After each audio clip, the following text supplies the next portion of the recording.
Let me tell you a story of a time many years ago when I still had a wondrous twinkle in my eye, when parts of the world seemed fresh and new, and I hadn't yet started the black hole of college. It was the summer of 2014, but I call it the summer of space. My friends Jake, Matt, and I, for unknown reasons, perhaps it was our innate human curiosity, or maybe the prevalence of science fiction in the media at the time, started to explore amateur astronomy and astrophysics. The former from a telescope, the latter from a video game. Now, that telescope was a real piece of work, let me tell you. It was a Celestron Power Seeker 70 EQ. The EQ meant it was on an equatorial mount, and I still don't know what that means.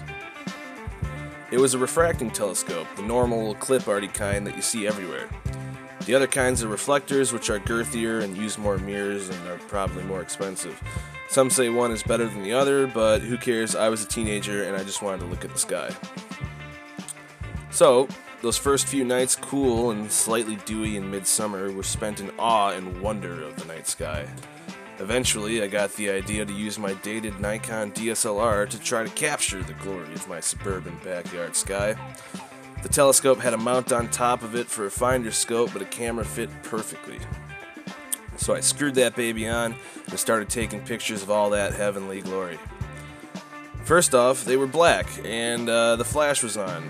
I don't know about you, but I don't think a camera flash could light up the night sky, so I did some Googling.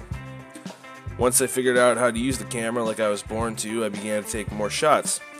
Some of these were good, and some of them were really good. Thanks, free image editing softwares. I started getting into time-lapsing with the help of one of these softwares, and Jake and I would sprawl out on these fancy lawn chairs in my wide-open yard deep into the witching hours, and we'd stare straight up, watching for the late summer Perseid meteors. When we weren't sitting in the damp night air and watching the slow-moving stars, or reading Hitchhiker's Guide, we were playing a video game called Kerbal Space Program. I won't get into it, but that game is incredibly helpful in teaching young people about astrophysics and the glory of space missions. Our interests grew, and the old Power Seeker could only seek so much power. Eventually, we sought elsewhere for our fix of astronomy. I discovered an organization in Racine that had their own freaking observatory. They hosted a free open house night once a month in the summer, and Jake and Matt and I made it a goal to use our fresh driver's licenses to haul out there. The first night we attended was magical. The organization was 40 members strong, and aside from the two massive telescopes inside the observatory, there were 20 or so members on the lawn with their own expensive instruments. The place was on a quiet county road out in the farm fields, and the only sources of light were red light because it's easier on the night vision. We made our way through the lines for the big boys, and then walked amongst the crowd of personal use telescopes, each one pointed at a different landmark in the sea of stars. We met many kind enthusiasts who were more than happy to show us a piece of the above. One of which, whose name unfortunately slips my mind, told us an anecdote of how after retiring she and her husband developed a non-profit that sends small telescopes and literature to school children in Zimbabwe. Although their names I've forgotten, their generous deeds have always stuck with me. It was a night of pure revelry, warm yet cool at the same time, as often as those summer nights are. Couples were laying in the open grass watching the stars. Folks were laughing and sharing stories. Every couple of minutes you hear a wow or a gasp, and then hyperbolic discussion of what they saw in the sky. It was magic. Everyone was in a good mood, drifting on this undercurrent of shared enthusiasm and wonder at the majesty of our place in the universe. Beneath all this, including my clothes, was the scent of a particular deodorant I was using that summer. I had recently broken away from asking my mom to pick up a cheap 2-pack of Speed Stick, and I was now picking out my own cheap 2-pack of Speed Stick. The one I settled on, and caught wafts of nearly every minute of that summer, was Speed Stick Power Invigorate, or as I called it, the orange one. When summer turned to autumn, and the fallen leaves turned to fallen snow, I still smelled that deodorant and remembered what a great summer of open-window car drives and nights under the stars that it was. A year or so later at a grocery store, I saw that the orange one was on sale, a closing sale. I bought the last stick After I used it all, I left it on top of my dresser like the slob I was, and I forgot about it. Every now and then, I'd return to it and catch a whiff of that summer. The strong nostalgia associated with scents is recorded everywhere. Mom's cooking, grandma's house, your dog's fur. It's all logged and stored deep in the wrinkly recesses of your brain. With it comes fresh, almost paralyzing memories of the associated visuals and feelings of that scent. It's almost actually like magic. So, this is where our story starts. A project for a class, a longing for a fresh hit of nostalgia, and a willingness to do something stupid to make people laugh and to remember better times. So where does one begin looking for a supposedly discontinued product? The internet, of course. I began with the greatest search engine ever conceived, Bing. No, I'm just kidding, I went with Google. And from there, I found multiple sites with a listing for the coveted Dio, but all had variations of out of stock or unavailable or just nothing.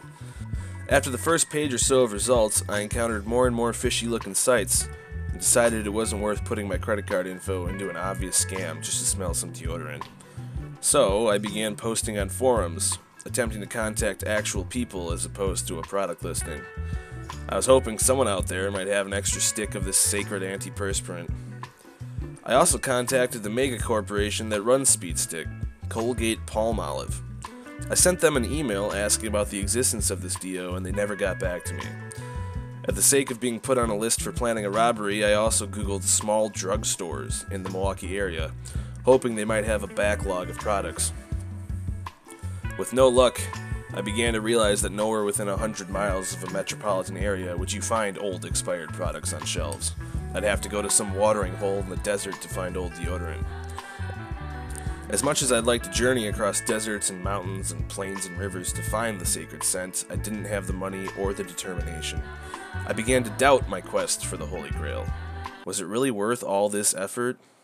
Of course it was! I still haven't exhausted all feasible options yet. I contacted Speedstick on Facebook, which only confirmed what I already knew. The deodorant was discontinued and is no longer being manufactured. And they also confirmed that they have no leftover stock for me to purchase. So, with a good week of searching under my belt and no leads except for a wholesale distributor selling the deodorant by 16 a pack, who also had no indication of how long it would take to ship, I began to run out of luck. Now, some of you might be thinking, well, there you go, you have a place to get it, 16 a pack. And sure, I took the chance to try to purchase it, but once I got through all the payment info, I was directed to another site and things started looking fishy again. So, once again, was it worth it? I was at a crossroads. Persevere and risk putting my credit card info onto an unknown site, or just end my quest and find some meaning in this search. And so I did.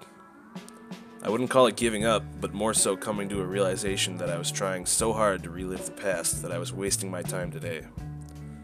All this time spent remembering and reminiscing, living in the good old days, it's not healthy.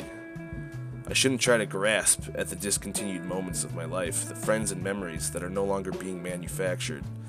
I should look forward into the future at new experiences and new horizons. The deodorant didn't make those nights special, the stars did. The deodorant didn't make those moments memorable, my friends did. And so, my search is over. Speed Stick Power Invigorate has washed away in the river of time, and it's just another smell that I'll never experience again. And I'm fine with that. Besides, I really like Old Spice After Hours now.